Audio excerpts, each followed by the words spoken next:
Cold mists under a low sky. Damp. The sounds of dripping. It made a hell of a change from their sun-drenched island paradise. But then, seemingly, everything had changed. No, Yaz thought to himself. Not everything. Because once again here he was, posted to a security position all alone. And this time he couldn't make himself believe it was only for operational reasons. He was still in sight of Corporal Meyer at the next picket along the tree line to the north, just within visual communications and hailing distance.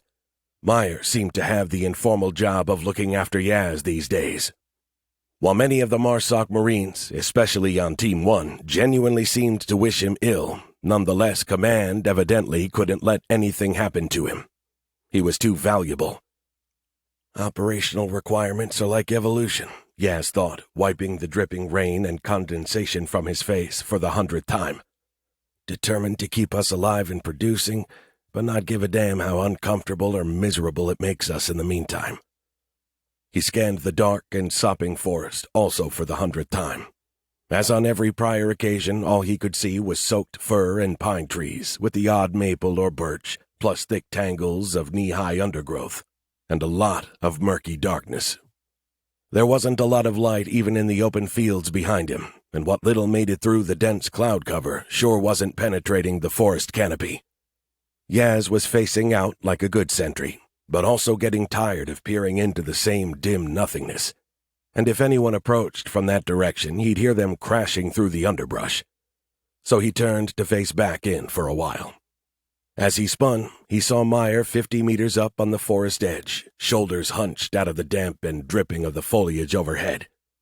Then out behind both of them, the operation they were here to secure. Not just scavenging or even outright theft, but the wholesale relocation of an entire organic potato farm.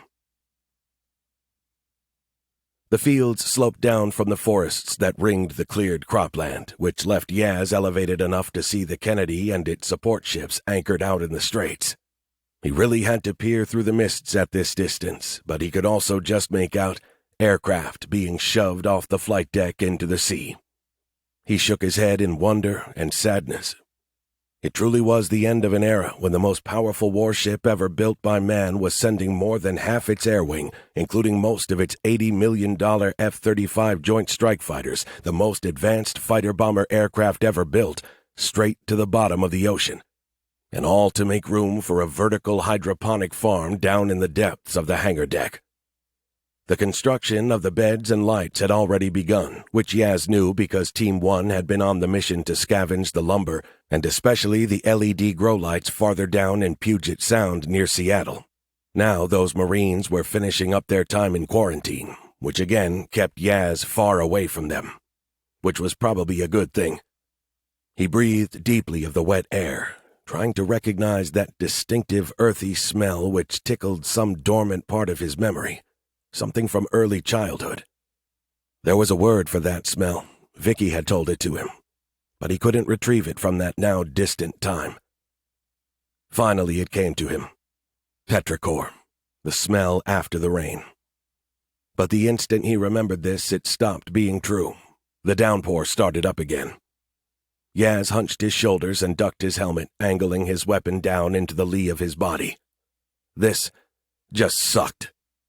Then again, he remembered all he had to do was stand there, huddling out of the weather. Unlike all those poor schmucks dotting the field behind him, growing fuzzier in the downpour, completely exposed to it all on foot, or else driving trucks and tractors. Half worked to gather the delicate potato seedlings, the other half moved huge masses of the rich soil.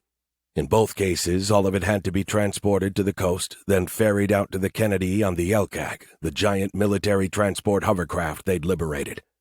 So at least Yaz had the consolation of not having to bend over in the fields doing the harvest, or else shoveling thousands of tons of dirt.